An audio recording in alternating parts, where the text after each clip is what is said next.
Bismillahirrahmanirrahim. Assalamualaikum warahmatullahi wabarakatuh. Teruntuk seluruh walsantor, baik yang sudah lama maupun yang baru dan ataupun yang akan memondokkan anaknya dan akan menjadi seorang walsantor, mohon izin Kak Yu akan mengulangi lebih jelas, lebih detail lagi perihal pengabdian, ya, pengabdian anak-anak.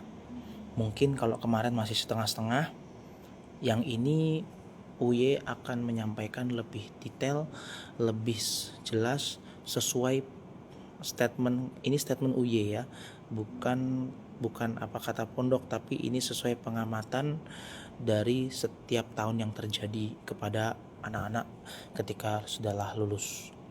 Nah, jadi anak-anak siswa akhir itu ketika nanti setelah pengumuman setelah ujian akhir tahun, nanti akan dikumpulkan menulis yang namanya memilih angket pengabdian.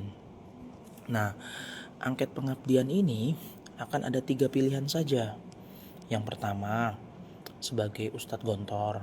Yang kedua, mahasiswa Gontor. Yang ketiga, pondok alumni. Hanya 3. Kalau ada yang bilang, kemarin anak saya pengabdian mandiri atau pengabdian bebas, bahasanya gitu. Nah, pengabdian bebas atau pengabdian mandiri itu emang kadang ada, setiap angkatan itu setiap tahun biasanya ada, tapi tidak masuk dalam skema pilihan pengabdian.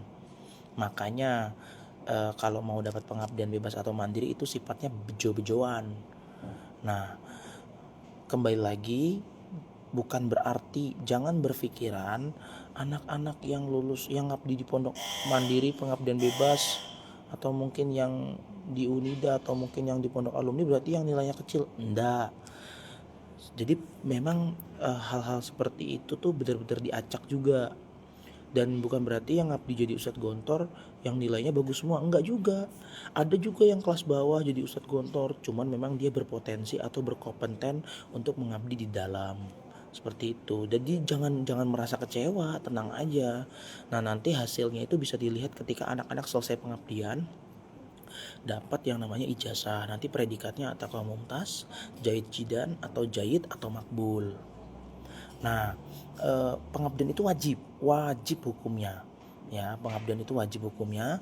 Nanti penulisan atau pemilihan angket pengabdian tempat itu bukan berarti pasti dapatnya di situ, ndak harus, ndak juga. Tapi kalau dia milihnya Unida murni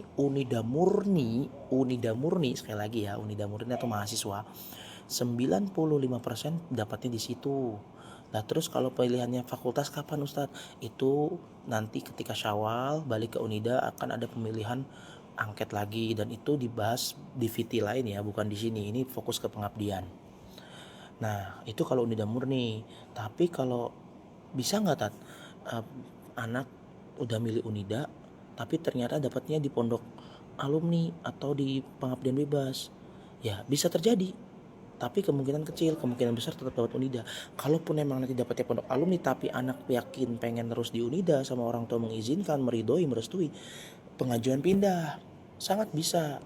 Jadi ngabdinya langsung di Unida, dan ingat ngabdi di Unida itu sambil kuliah gitu ya.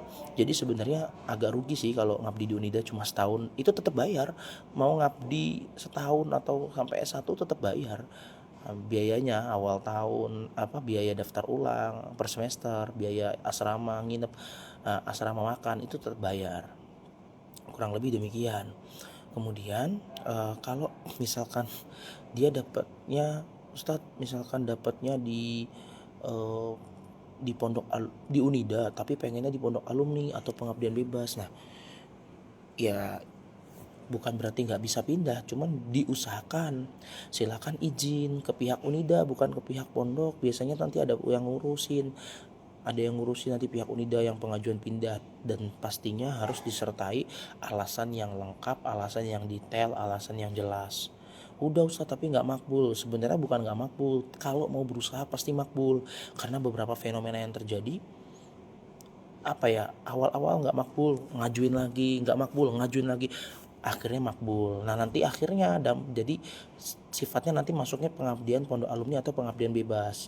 Kalau pondok alumni biasanya nanti udah ditentukan pondoknya, kalau pengabdian bebas berarti harus nyari pondoknya kayak gitu. Tapi emang harus effort permohonan untuk pindahnya kalau misalkan dia pengennya di luar tapi malah dapat Unida. Tapi saran saya sih kalau emang yakin siap di Unida, kalau mahasiswa Unida kan yang murni kan bisa ambil jurusan-jurusan banyak bebas. Dan selagi orang tua ada biaya silahkan kuliah di Unida aja langsung. Jadi langsung kuliah tuh semester 1, semester 2, nggak kayak yang ngabdi di luar pondok alumni yang memang harus mengabdi dulu. Seperti itu. Nah, kemudian kalau yang dapatnya jadi Ustadzah Gontor atau Ustadz Gontor gimana?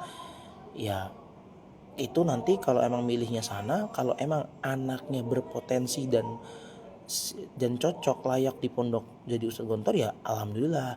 Jadi bukan berarti milih Ustadz Gontor pengennya di Gontor satu, nggak bisa. Semua atas aturannya kiai, atas aturannya pembimbing atau wali kelas dan lain sebagainya. Terkait nanti ditempatkannya di Gontor mana ya udah disyukuri, dijalanin. Nah kalau dia ngabdi di Gontor Putra, misalnya mohon maaf, misalkan dia ngabdi untuk Putra ya, dia ngabdinya di Gontor 1, 2, 3, 4, 5 sama yang Lampung tuh Gontor berapa? 7 ya. Nah itu ada Unidanya. Jadi kalau anak mau terus awal tahun pengabdian itu tahun pertama langsung kuliah semester 1 semester 2, kalau mau terus malah nanti langsung. Cuman kalau yang mohon maaf dikoreksi ya kalau salah, kalau yang Gontor 1 Gontor 2 tuh bisa ambil fakultasnya banyak, tapi tetap nggak boleh ambil yang umum ya, nggak boleh ambil kedokteran, nggak boleh ambil K3 atau gizi, itu nggak boleh. Itu biasanya yang pasti ada ya, yang Gontor 1 Gontor 2 itu ada beberapa pilihan, ada SPD, SE, SH, SAG, apalagi ya, mungkin SIKOM kayaknya, atau ya kayaknya SIKOM juga, atau HI juga ya kemungkinan, saya kurang paham ya, koreksi bisa bila salah. Intinya tapi terbatas, tetap lagi terbatas, kembali lagi terbatas. Beda lagi kalau misalkan dia dapatnya di Unida Gontor 3 itu cuma ada SAG, satu fakultas aja. Banyuwangi satu fakultas aja, itu adanya S apa ya, SE kalau nggak salah itu. Terus kalau nggak salah ya, mohon maaf, kalau Magelang itu adanya S S SH kalau nggak salah, SE apa SH gitu. Aku pokoknya hanya satu fakultas gitu. Lampung tuh SAG, jadi cuma ada satu fakultas aja.